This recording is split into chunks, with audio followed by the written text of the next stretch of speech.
There's Felicity coming. It's like the royal procession. Yeah. Felicity, Felicity, did you take up the offering the last time? No? Okay. Would you like to do it this morning? Okay. All righty. Good morning, everyone. You enjoying this beautiful weekend? Anybody go out for a walk yesterday? Anyone plan to go for a walk today? Yeah. Where'd you go for a walk? On the beach?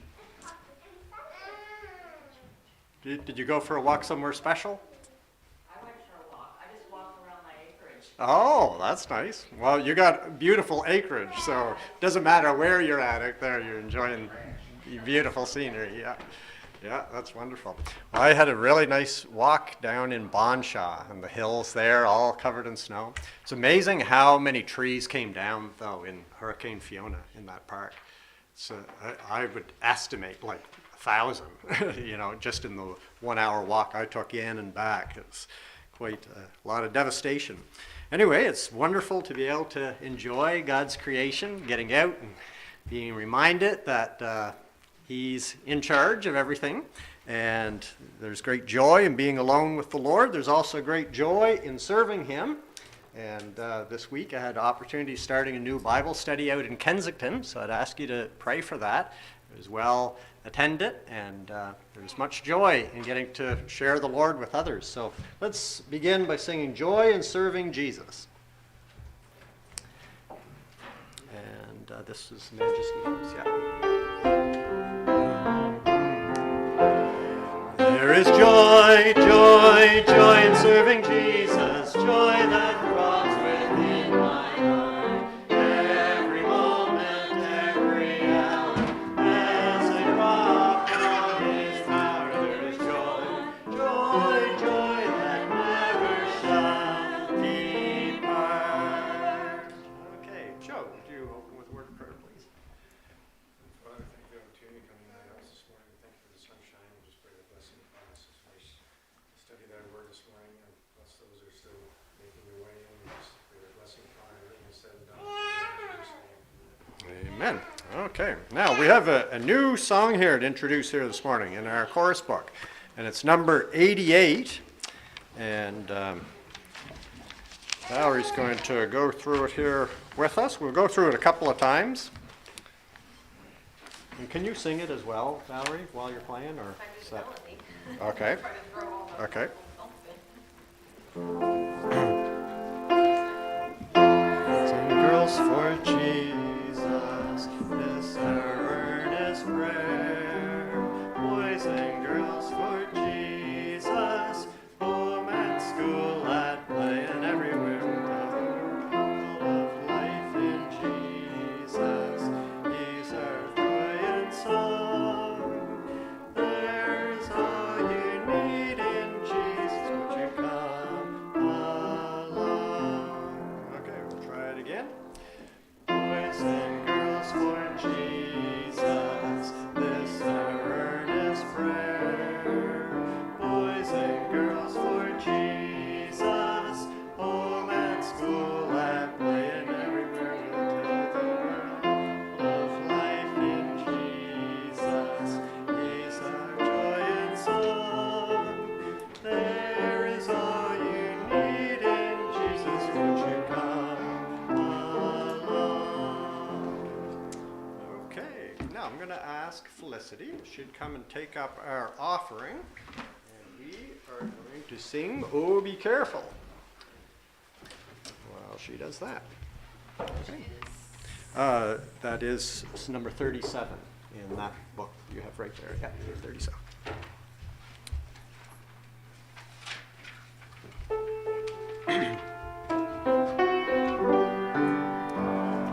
Oh, be careful, little eyes, what you see. Oh, be careful, little eyes, what you see. For the Father up above is looking down at love. So be careful, little eyes, what you see. Oh, be careful, little ears, what you hear. Oh,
verse I'd like to share here this morning?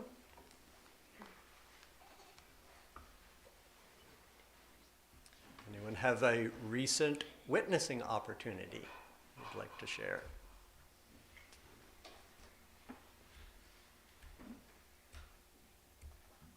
How about a praise?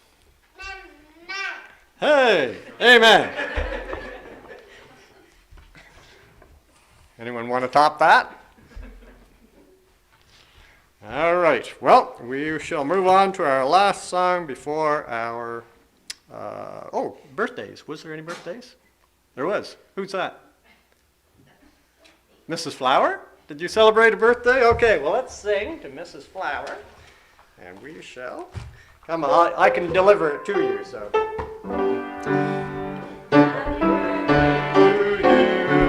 Happy birthday to you.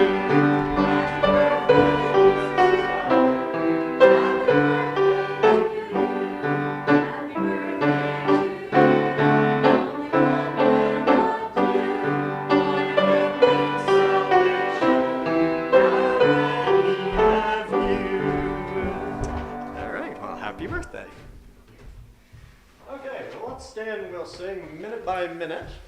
And does everybody know this one? No, our pianist doesn't. How about you guys? Okay.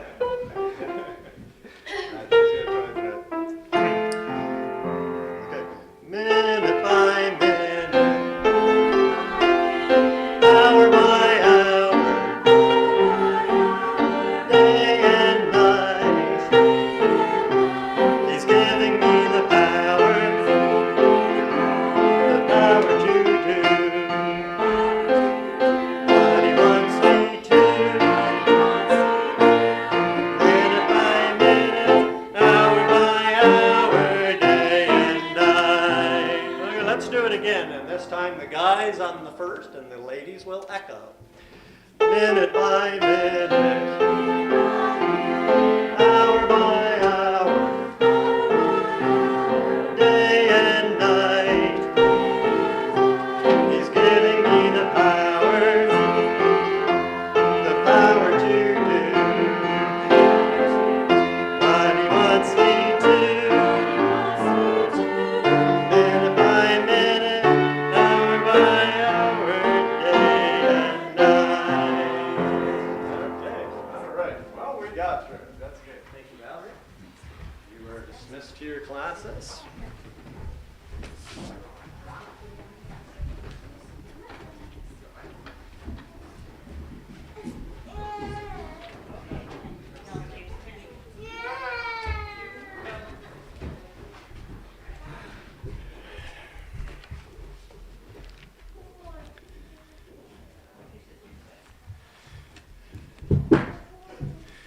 Okay, I'm going to return to John chapter 10, verse 7,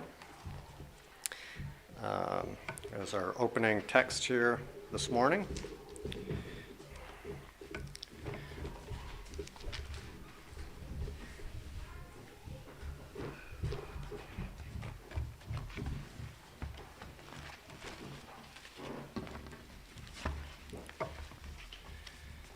Okay, John chapter 10, I'm going to read from verse 7 down to verse 18.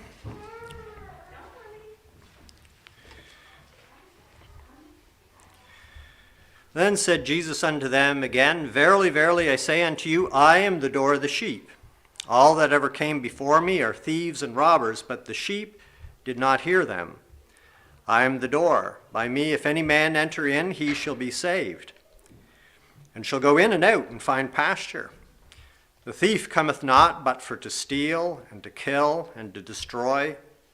I am come that they might have life, and that they might have it more abundantly. I am the good shepherd. The good shepherd giveth his life for the sheep. But he that is an hireling and not the shepherd, whose own the sheep are not, seeth the wolf coming, and leaveth the sheep, and fleeth, and the wolf catcheth them, and scattereth the sheep. The hireling fleeth, because he is an hireling, and careth not for the sheep. I am the good shepherd, and know my sheep, and am known of mine. As the Father knoweth me, even so know I the Father, and I lay down my life for the sheep. And other sheep I have, which are not of this fold, them also I must bring, and they shall hear my voice, and there shall be one fold and one shepherd. Therefore doth my Father love me, because I lay down my life, that I might take it again. No man taketh it from me, but I lay it down of myself. I have power to lay it down, and I have power to take it again.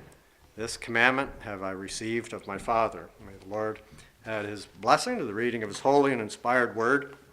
I shared that passage the last week when we were talking about the change in leadership in England and how under King Edward's rule, the Protestant Reformation had a real boost, but then as soon as he passed away and Mary Tudor, Mary the First, also known as Bloody Mary, came in and returned things right back to Catholicism and brought in a number of laws against the Protestants, and then even having many of them killed and executed. It was a horrible time that England had to endure. And after Mary's death, another queen came on the scene. Her name was Queen Elizabeth I, and I gave a brief introduction to her, but we're going to take up her reign here in our study this morning. We're also going to look at the Puritans and see how some of the changes that were taking place during Queen Elizabeth's reign helped the English Reformation in a great way, and even led to the spread of Christianity to North America. And so it's a kind of an exciting study, and what I found was that Miller, he kind of jumped right from Queen Elizabeth, jumped over King James, went right to the Charleses and so on, and there was quite a bit of history there that I felt was missing. So I took another history book and I was studying it and trying to combine these two together. So this is a little bit of Miller's church history, along with references from Christianity Through the Centuries, A History of the Christian Church by Earl E. Cairns. And it was first published in 1954. The edition I have is the 28th edition from 1982 from Zondervan Publishing. And so it, I think, kind of completes the story that I was looking for of church history from where Miller ended off at 1874 and then right up even to our present day. So I'm going to be using that book quite a bit as my outline to follow. But then there's all these other very interesting things about Puritanism and Arminianism and all kinds of different things. So it's kind of a mixture of things in our study here this morning. But I'm going to ask Pastor if he'd open with a word of prayer, and we'll go into our study.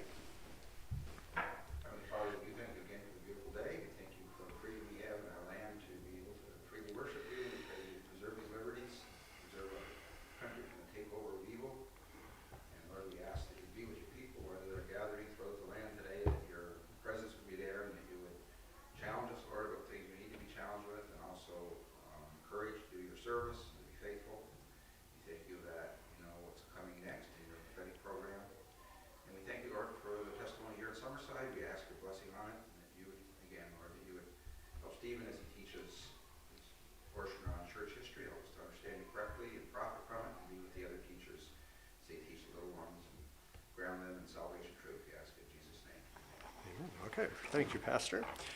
So this is chapter 55, Miller's church history, which he titled The Reign of Queen Elizabeth I. So after Mary Tudor died,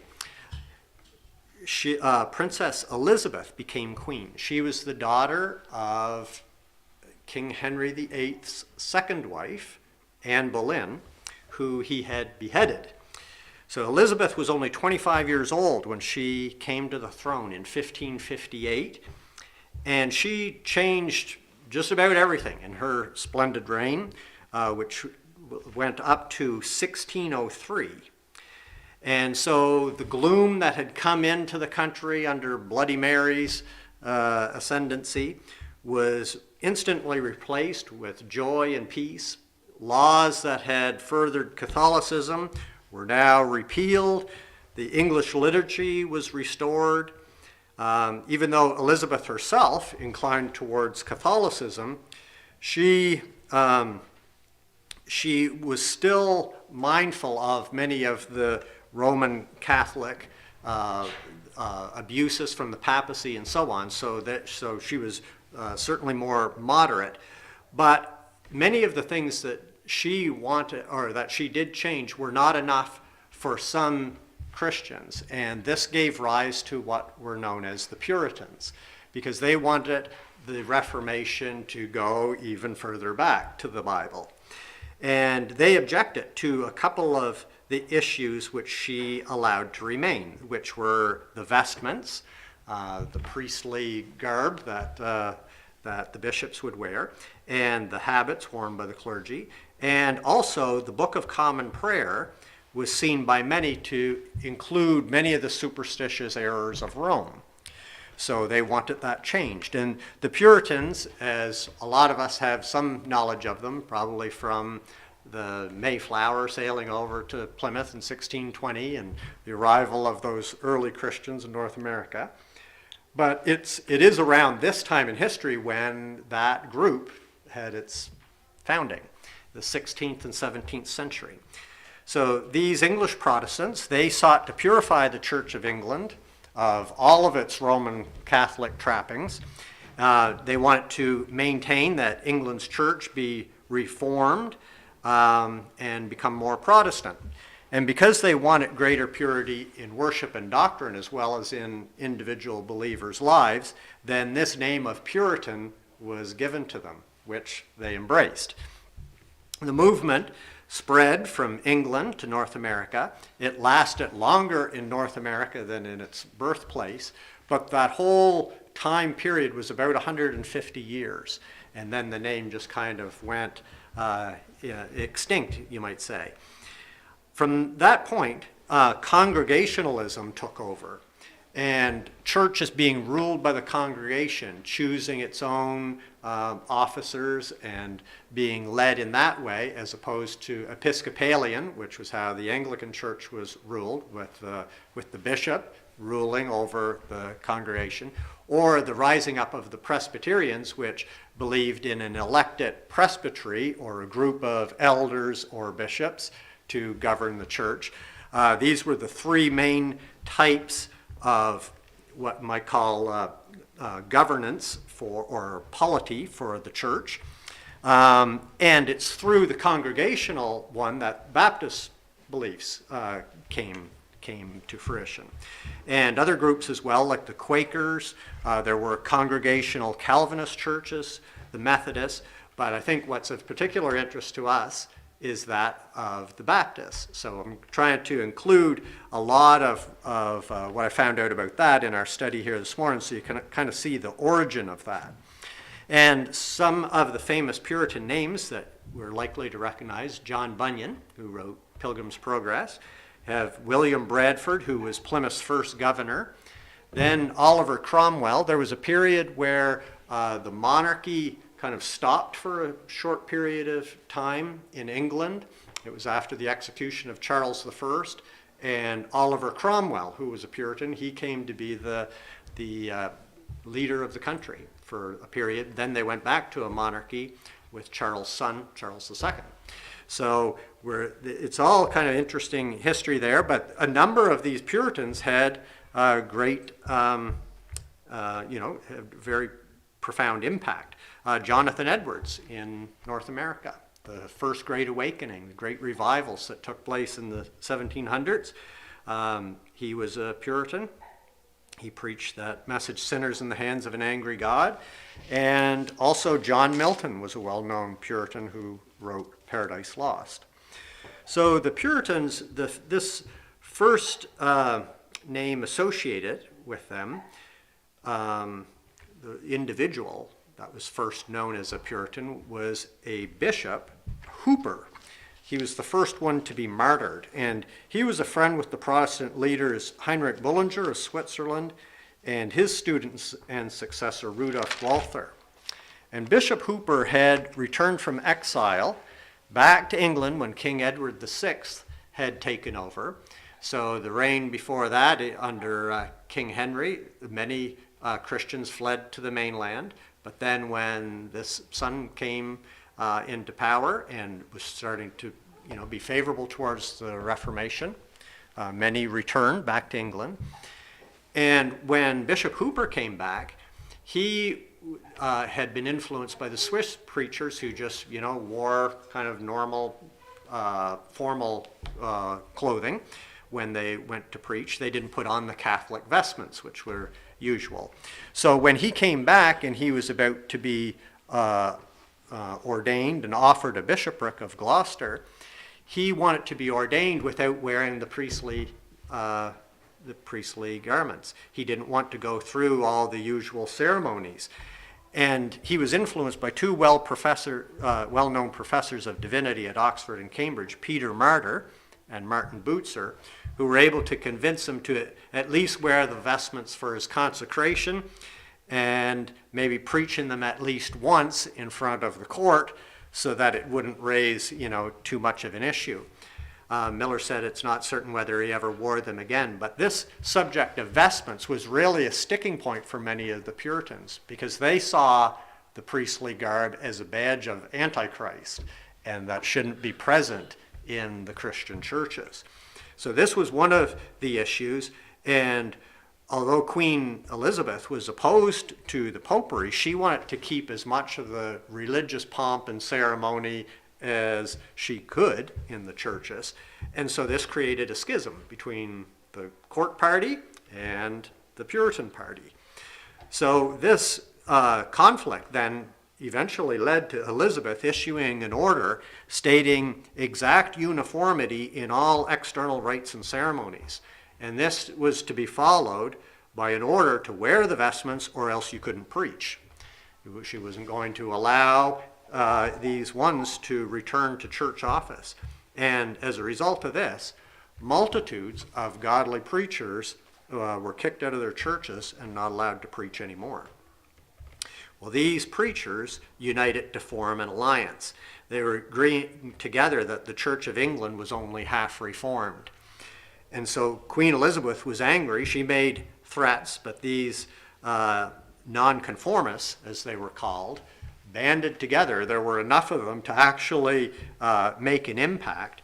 And one of these was a man named Thomas Cartwright. And we're going to look at him a little bit later on in our study here, because this is one of the points where I had to kind of transition from Miller's history over to Cairns' history in order to get more of the story. But Thomas Cartwright, he left the school he was teaching in with 300 other college men, and they threw off their vestments all on the same day, and they were ready to go against the Queen. So I just have to move ahead here a little bit to what Cairns called the Elizabethan settlement. And the extreme swing that Protestantism was going through in England was causing just kind of the normal everyday guy to get pretty upset with how things were going. One day the country is Catholic, the next day it's Protestant, then it's Catholic, now it's going back Protestant. And a lot of people who probably were not that religious, we might say, just want some balance here. They just want things kind of to settle down. And this was the approach that Queen Elizabeth took. She herself was Catholic, but she thought, take the moderate road, kind of go down the middle, and this would kind of level things out. Now, she faced many problems. Spain was trying to prove their right to the English throne because Mary Tudor, remember, she had been married to Philip II when she died, even though this husband didn't pay much interest to her, never visiting her in all her years of sickness. But Spain felt that because he was married to her, then they had the right to the English throne. Scotland as well had a legitimate claim to the throne. So Scotland's Mary Stuart, she was vying for that position. But the biggest problem was the divide between the Protestants and the Roman Catholics. So Elizabeth, as a Catholic herself, she couldn't completely side with Rome because they didn't recognize her parents' marriage. Remember, that was the second marriage King Henry had. He had been trying to get the divorce from Rome, which they didn't grant. Then he, does his own thing, starts his own religion, is excommunicated by the church, marries Anne Boleyn. Elizabeth is the offspring of that marriage. So she can't, even though she's a Catholic, she can't side with Rome because they don't even recognize her as being the rightful heir to the throne. So for this reason, Elizabeth takes this moderate route so she can be accepted by both sides. So she goes to Parliament. She has Parliament pass the Act of Supremacy in 1559, which changed the wording of how she was seen by the country. So before, her father insisted that he be called the supreme head of the church, but she had that wording changed as the only supreme governor of the realm. And this was acceptable to the Catholics, who hated the idea of the king being the head of their church, and it was acceptable to the Protestants, who refused to have the Pope in control of their country. And so this was this moderate route that she took. She also had an Act of Uniformity passed to mandate the Book of Common Prayer. So she had King Edward's, what was called the 42 Articles, that revised. That 42 Articles had been written by Thomas Cranmer with help from John Knox, so it had a strong Protestant and Presbyterian basis to it. But she had that revised, cutting out some of those major things and setting forth a kind of revised Protestant doctrine for the country, in which she condemned Anabaptists and millennials and what are called antinomians, which are those who believe that obeying the law should be subject to biblical morals, as in we ought to obey God rather than man. So she wanted that eliminated. So Elizabeth's new creed of 39 articles was accepted by Parliament in 1563 as the creed of the Anglican Church. It was revised slightly in 1571, and according to Cairns, who was writing in 1954, it was still basic same Anglican creed up to his day. So that was back in 1563 that was originally written. Now, the Pope, Pius V, he was angry with this change, of course, with these decisions being made, so he excommunicates Queen Elizabeth I. And she, in turn, then took a preemptive strike. She figured that the Jesuits who were in her country would rise up against her and, seek to overthrow her. So she had them eliminated. 125 of them were executed. Now, the Pope then asked Philip of Spain to recapture England, and he was more than happy to do so. And Elizabeth was secretly aiding his Dutch subjects in rebellion against him, so he was all set to send the Spanish Armada to take over England. But their ships were quite large, and the Navy of England had very small ships that were easily maneuverable, and they were able to defeat the Spanish Armada. And so it led to an English victory and an embarrassing defeat for Rome, and they never attempted to take over England again. So that was a significant milestone for the country. Now, England was clearly the champion of Protestantism now, and so they had great influence on what was taking place in the Netherlands and also in France. They were able to help the Dutch and French Calvinists against their Catholic rulers.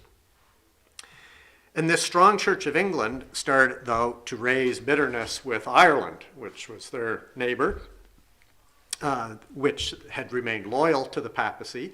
And so this battle then it continued on for many years. Even in my lifetime, I remember problems between the English and the Irish Catholics.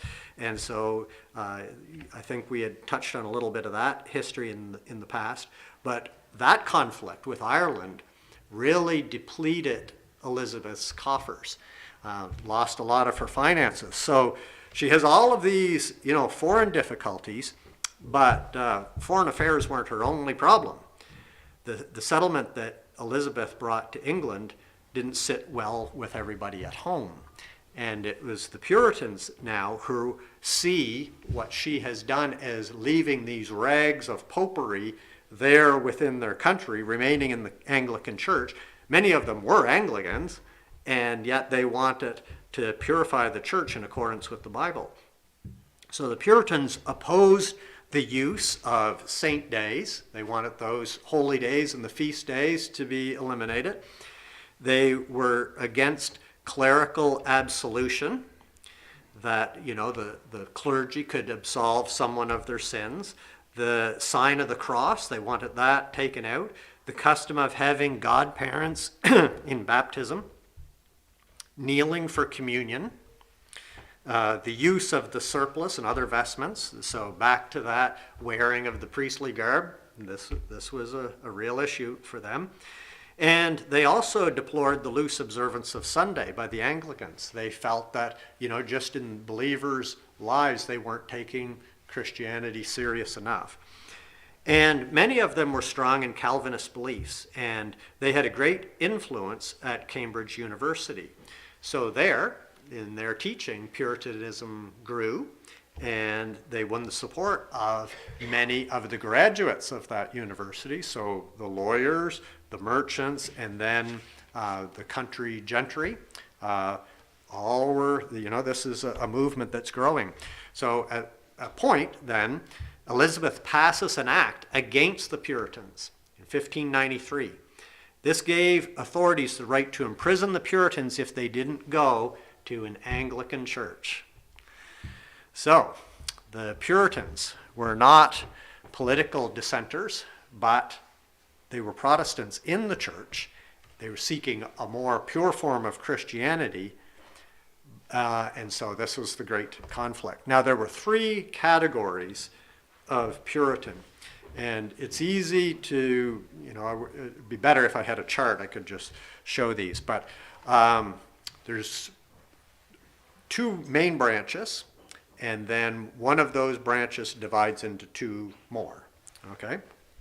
So the two main branches are of whether a church will be a state church or a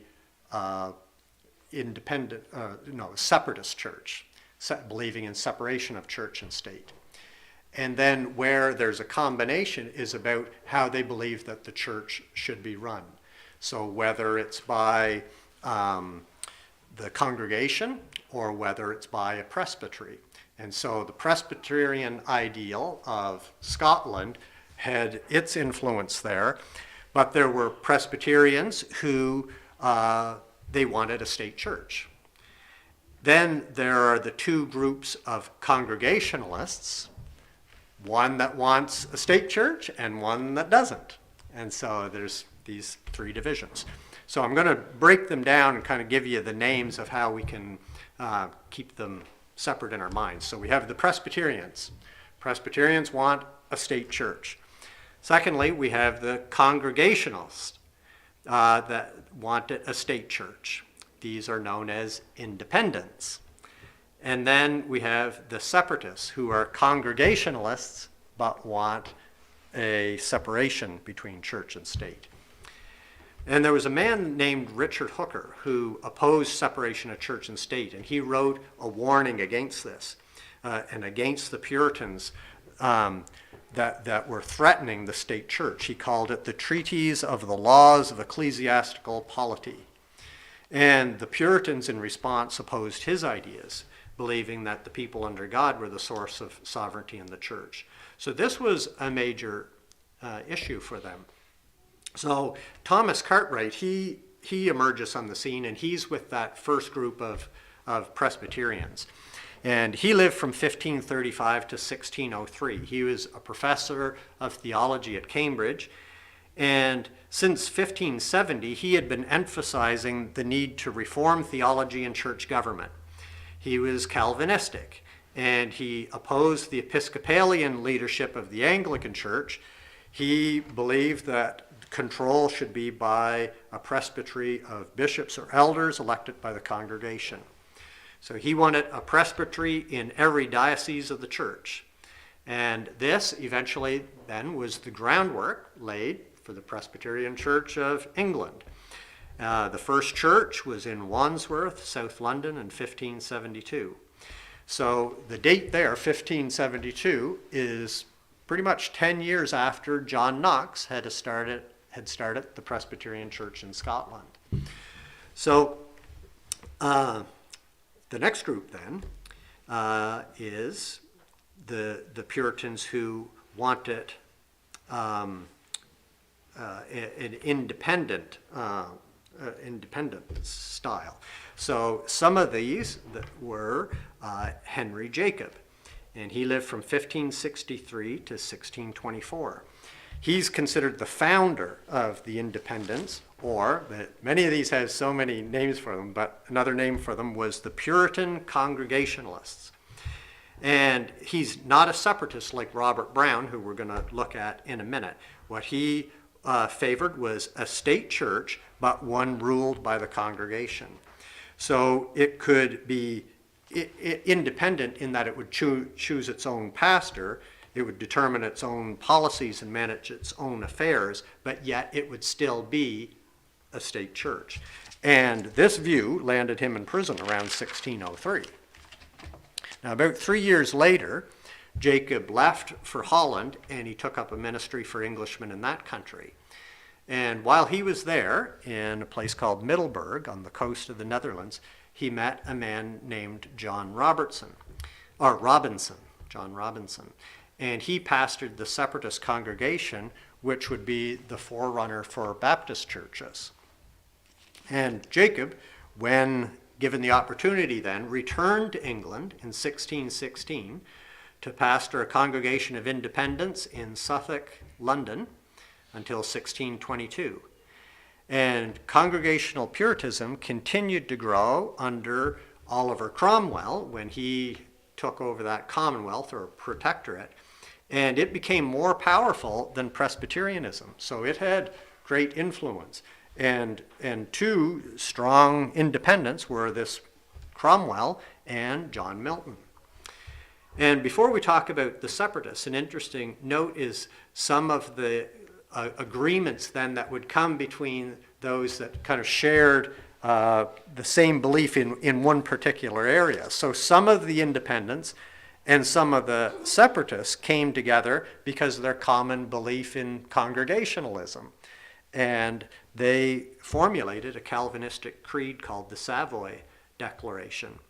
And Congregationalism in England directly followed this Puritan model, rather than the next model, which we're going to look at, which was formulated by Robert Broom. So it is that of the separatists. And the separatists bound themselves in loyalty to Christ and one another apart from any state church. So this Robert Brown, who lived from 1550 to 1633, like the other Puritans, he graduated from Cambridge University in 1572, and he started a separatist church around 1580 or 81 in Norwich in the east of England.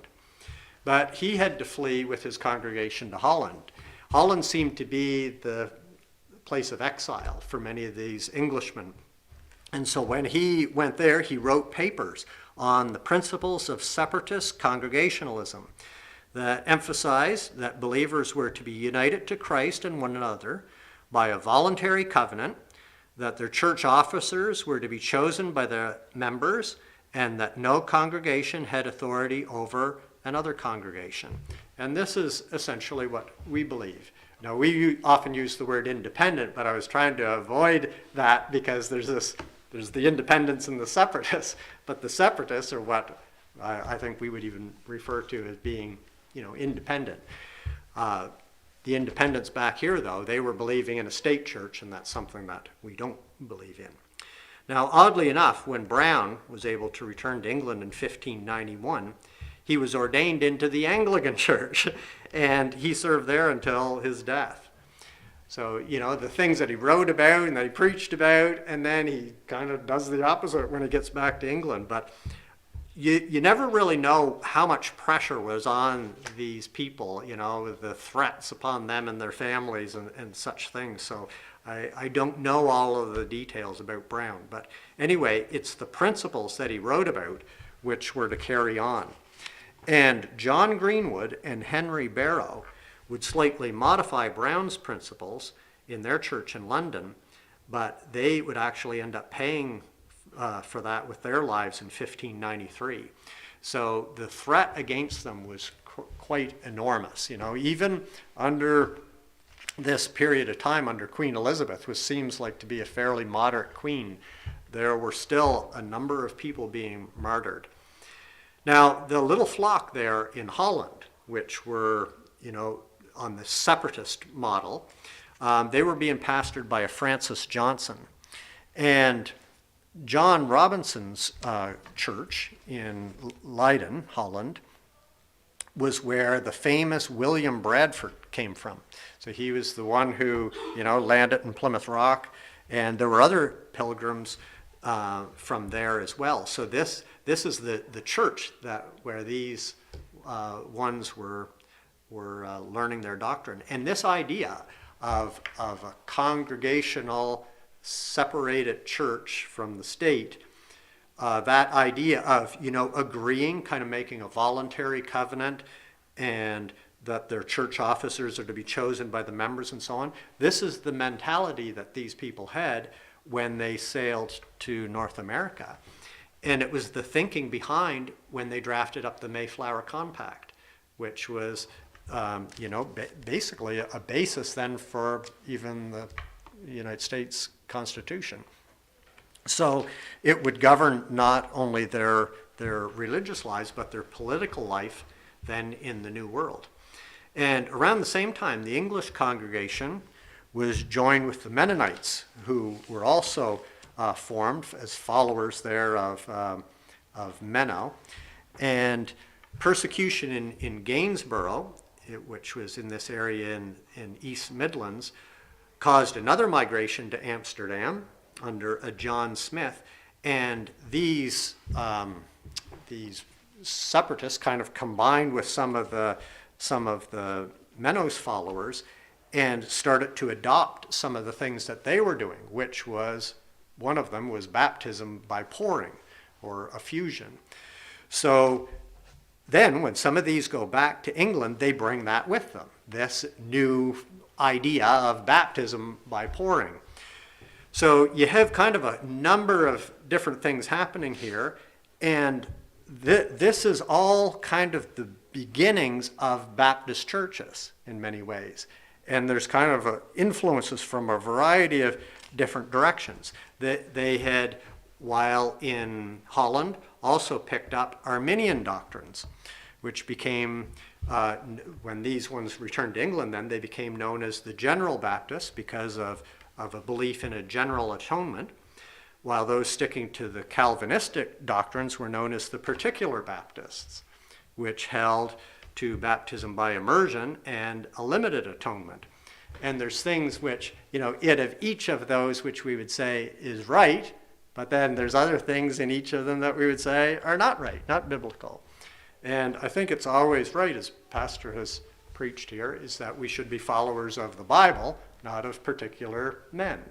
And that's what most of the denominations and things happen. You get Calvinists and Methodists, and you have the Mennonites and all these ones who are following after one particular teacher rather than just saying, well, what saith the scriptures?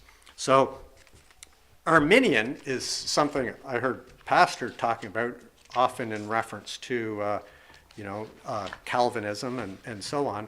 But I never understood it until I kind of was studying it here on my own. Because Arminianism, I was confused in thinking that it was originating from a place, like not from a particular person, and thinking that Armenia was the same as Armenia.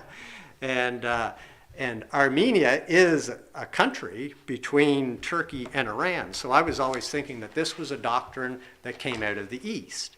that it was something, opposed to Calvinism, but coming from Eastern Europe, when it actually came from Western Europe. It came from the Dutch. Arminianism is named after Jacob Arminius, who lived from 1560 to 1609. And he was a Dutch Reformed Protestant. And he wrote what's called the Remonstrance, which he intended to moderate Calvinist doctrine of predestination. So Calvin was very much on the idea of election, and that there's some people that could never be saved because God is only his elect. And Arminius was trying to refute that. So he wrote about that. Another contributor along with him was John Wesley. And so two of the Arminian main doctrines, one is the idea that you could lose your salvation, which they call conditional security, that you're saved so long as you have faith.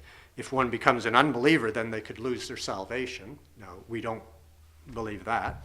But another thing that they taught was called conditional election. And this is the belief that God chooses to save those whom he foresees will have faith in Christ. And they emphasize the importance of free will, and that God uses something called, what they call, prevenient grace, or an enabling grace to prepare the elect to be saved. So it's almost like saving him so that he can be saved in some measure.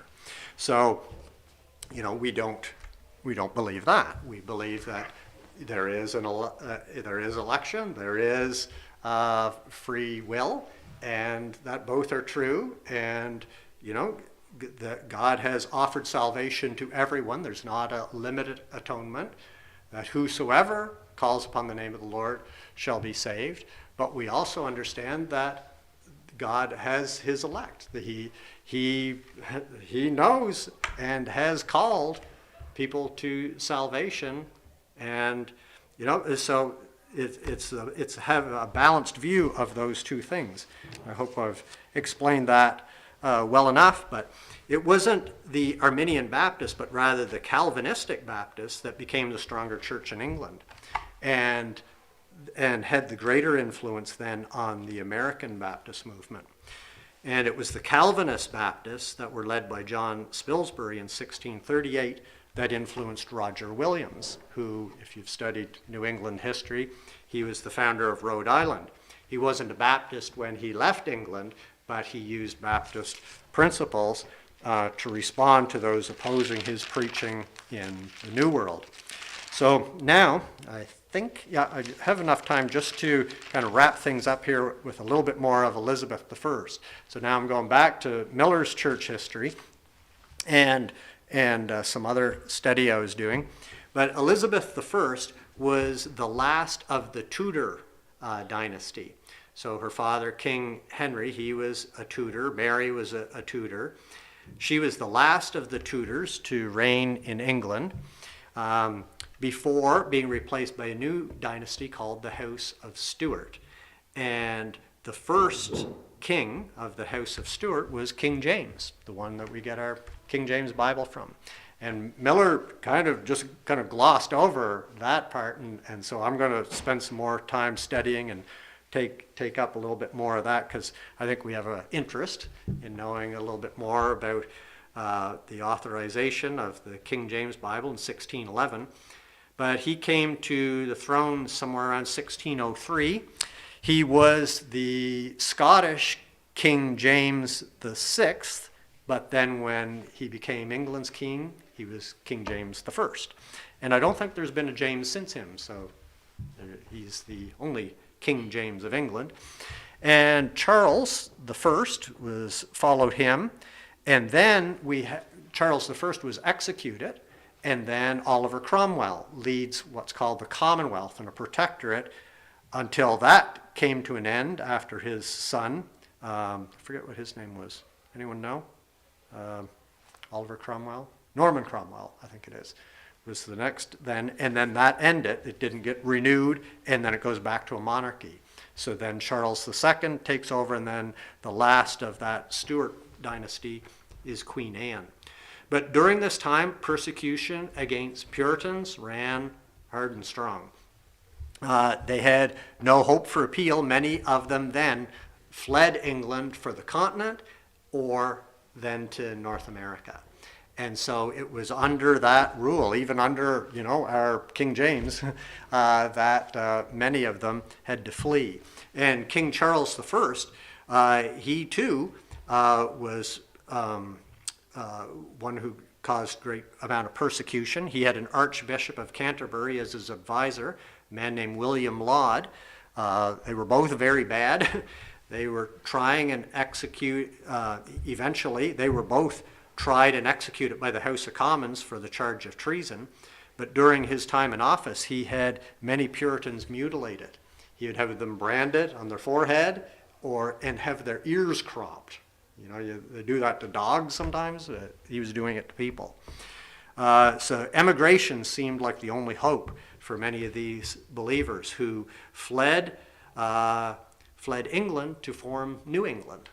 That's the story then of the Pilgrim Fathers and the Puritans arriving in North America. And the government, seeing this exodus taking place, started to worry. They were losing all their citizens. And eventually, they issued a royal warrant to stop 8 ships from leaving the Thames that were bound for the Atlantic. And on one of those ships was this Oliver Cromwell. One of the men on board the ship, in this amazing providence of God, he was heading for North America. His ship is stopped, turned around, and he eventually becomes the leader of the country 5 years later in 1642. Now, civil war was resulting from Charles I and all his popish ways, and then that led to the execution of the monarch and then the establishment of that Commonwealth under the protectorate of Oliver Cromwell. And under Cromwell, that was when the name of Puritanism kind of went extinct. It was the changes under his rule. He himself, though, was a strong Puritan. But the vestments were laid aside, kind of removing that major point of contention for many of the nonconformists there. And the next wave of nonconformists would go even farther than that Hooper, who we had learned about at the first of our lesson, and also of Cartwright, the one who had instituted Presbyterianism. And so that's where I'm going to wrap things up here now. The next time that we're together, we'll take up the Puritan struggle with the Stuarts, and as I said there, we'll look at King James and a little bit about the King James Bible, and then look at the Stuart dynasty and how it affected church history. So that's all I have for you this morning.